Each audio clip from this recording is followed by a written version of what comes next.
Shalom Aleichem a todos os amigos internautas, é um prazer estar com vocês novamente para apresentarmos o programa Parashat HaShavua. A porção da Torá desta semana, a qual estudaremos, é a porção de Toledot, fala das gerações vindas através de Isaac, nosso patriarca, começando em Gênesis capítulo 25, versículo 19, até capítulo 28, versículo 9. Essa Parashá, ela traz, dentre vários assuntos, os problemas dos conflitos familiares vividos por Isaac e Rebeca com seus dois filhos, Esaú e Jacó. Shalom aos internautas, agradecemos pela sua presença mais uma vez conosco. A Parashá de hoje é Parashá Toledot, que significa gerações, né? Seriam as gerações de Isaac. Interessante que Isaac é o segundo patriarca, né? Então, sendo um dos maiores da fé judaica, uma das maiores pessoas dentro da fé judaica. E essa Parashá que seria tratando sobre a vida de Isaac, o nome dela é Toledot, gerações de Isaac, e não especificamente Yitzhak, não é o nome da Parashá, é o nome dele. E uma das coisas que a gente já começa a perceber disso, que a gente vai continuar estudando nessa Parashá, é que Isaac, ele deixava os outros crescerem, se a gente pode dizer assim.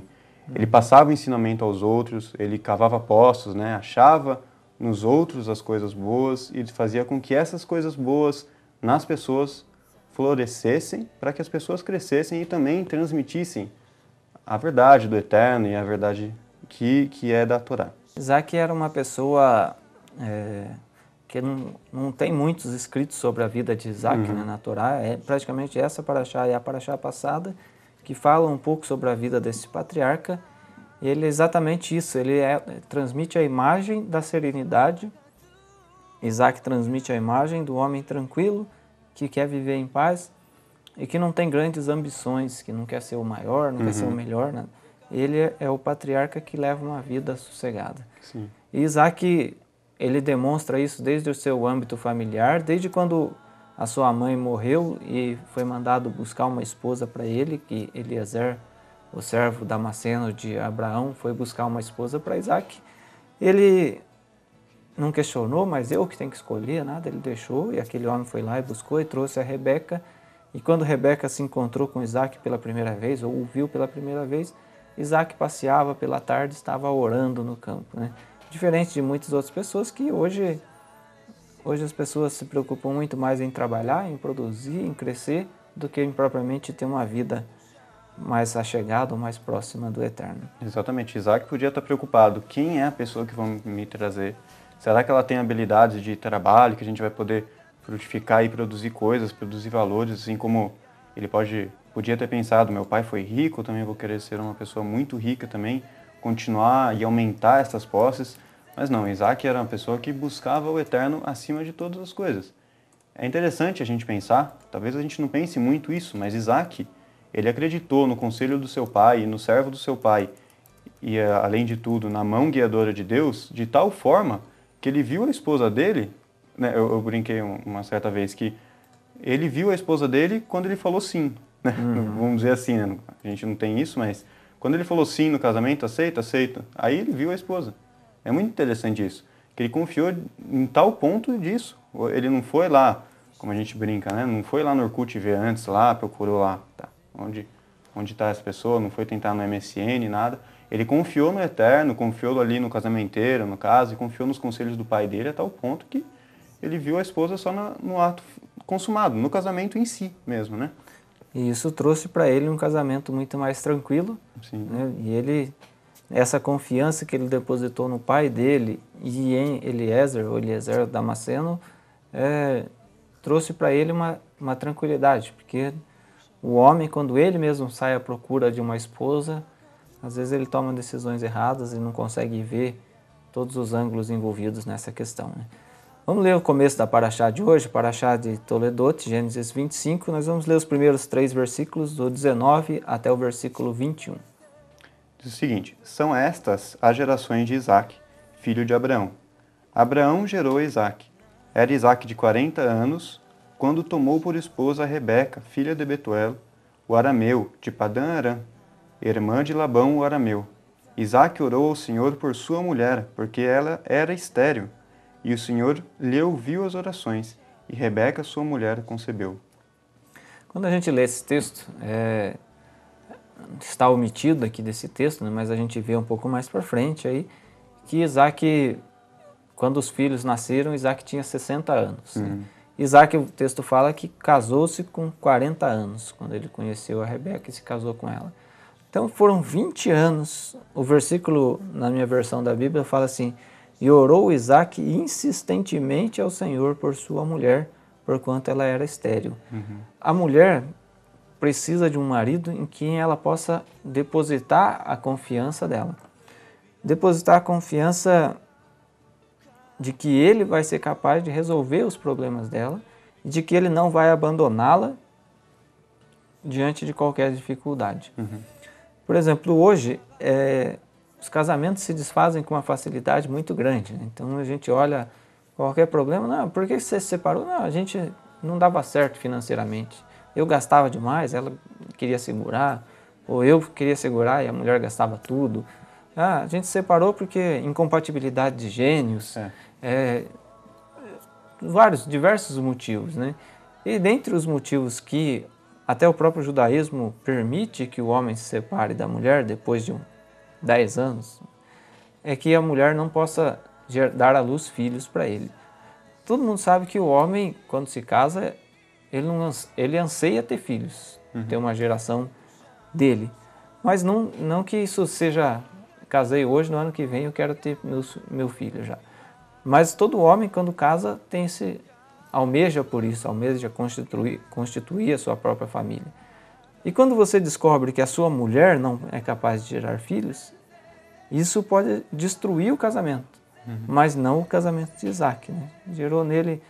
Gerou em Rebeca uma confiança nele de que ele estaria suprindo, ele estava orando por ela. E o versículo fala, orou insistentemente por 20 anos. Né? Por 20 anos. Hoje, por qualquer coisa, as pessoas se separam. Não dá tempo de desenvolver um relacionamento de confiança um no outro. De confiança de que no meu momento de dificuldade, na minha dificuldade, se eu ficar desempregado, por exemplo, né? Muitos casamentos se desfazem por causa disso. O marido se casa, ele está bem empregado, de repente perde o emprego.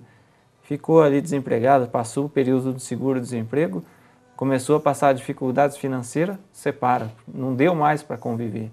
Né? Aí a gente aprende que não desenvolveu uma confiança um no outro. Eu vou estar do seu lado, é tradicional, né, nos casamentos aí que a gente vê nos filmes, na novela, promete na angústia, na alegria, na tristeza, na doença, na fartura, na miséria, prometo. Só que na prática isso não é levado em conta. Né? Tanto o marido ele tem que ser a proteção para a mulher, porque é mais ou menos como se fosse a proteção que um filho, lógico que em termos menores, mas que um filho tem em um pai, em uma mãe, às vezes a mulher tem no marido também. Né? Tanto a proteção física, né, pelo homem ser mais forte fisicamente que a mulher, mas uma base mesmo é o homem para a mulher. E nesse caso aqui, interessante que Rebeca, eu acredito que ela podia ver em Isaac uma proteção maior do que Isaac poderia oferecer. Porque eu imagino o seguinte, Mocha, eu estou falando isso pelo seguinte, se chegasse Isaac lá em Rebeca correndo assim, né? Olha, a gente está arrumando um casamento, eu vou casar com você, não precisa ter ninguém, meus pais vão aprovar, não tem problema nenhum, né? Chegasse ele e tomasse a decisão não confiando em Deus, talvez fosse um motivo para Rebeca acreditar nele. Olha, puxa, esse meu marido tem decisões, né? Ele tem postura por ele mesmo, ele sabe dominar as coisas, ele manda mais do que o pai dele, né? Entre aspas. Mas não, acredito que é maior que isso que Rebeca via em Isaac. Ela via em Isaac uma proteção maior do que isso, que era de Deus também. Então Isaac protegia a Rebeca no que ela precisava, mas com base no eterno. Né? O que adiantava se Isaac... Lógico, a gente não sabe nem precisa saber isso, mas se Isaac era super forte, super alto, tinha 2,50 metros de altura, se sim ou se não, era isso que importava? Não é. E é isso que importa hoje? Não é. Mas a proteção que nós damos para nossas esposas, no sentido moral, a mulher vê no homem, né, aquela pessoa que busca o eterno, tem uma base fixa, né? Não é aquele que fica variando de emoções, né? Uma hora está servindo a Deus, outra hora não está, e a mulher não vai ter base nenhuma nesse homem, né? Uma mulher precisa de um homem que seja constante, né? E é interessante quando a gente fala dessa proteção, O momento em que Rebeca viu Isaac pela primeira vez, está ali em Gênesis capítulo 24, versículo 63, diz assim: E Isaac saíra a orar no campo, sobre a tarde. E levantou os olhos e olhou, e eis que os camelos vinham. E Rebeca também levantou os olhos e viu a Isaac, e lançou-se do camelo e disse ao servo: Quem é aquele varão que vem pelo campo ao nosso encontro? E o servo disse: Esse é o meu senhor. Então tomou ela o véu e cobriu-se. Primeira vez que ela viu o futuro marido dela, ele estava rezando no campo, provavelmente sozinho, no meio da tarde. Isso trouxe para ela uma segurança, né, que é maior do que muitas vezes a segurança financeira, a segurança física que uma pessoa pode dar. Ela tinha a certeza de que o marido não a abandonaria, que estaria do lado dela com as suas orações, que estaria sempre orando em favor dela. E isso é uma coisa que talvez as pessoas, o mundo egoísta de hoje não perceba, mas dificilmente uma pessoa se preocupa em orar pelos outros. Quando você vai orar, você, seja ajoelhado, seja em pé, voltado para Jerusalém ou não, a pessoa vai orar, ela pede sempre por ela. Primeiro eu, né? Então eu tenho misericórdia de mim, eu quero isso, faz isso por mim, pela minha família e tal, mas sempre eu. E quando Rebeca viu o seu marido orando, ela teve a certeza de que ele estaria sempre para protegê-la e colocando sempre ela na presença de Deus em oração. E acredito também que passou um respeito, né? O primeiro ato de Isaac não foi nenhuma palhaçada, nem nada do tipo. O primeiro ato que figurou Isaac para ela, o que é o meu marido? Meu marido é um homem que reza, né? Primeira imagem é a que fica, imagem, né? Primeira impressão é a que fica. A primeira impressão que ela teve é de que ele era um homem de oração. Exatamente. Então Isaac transpassou isso mesmo sem querer, né?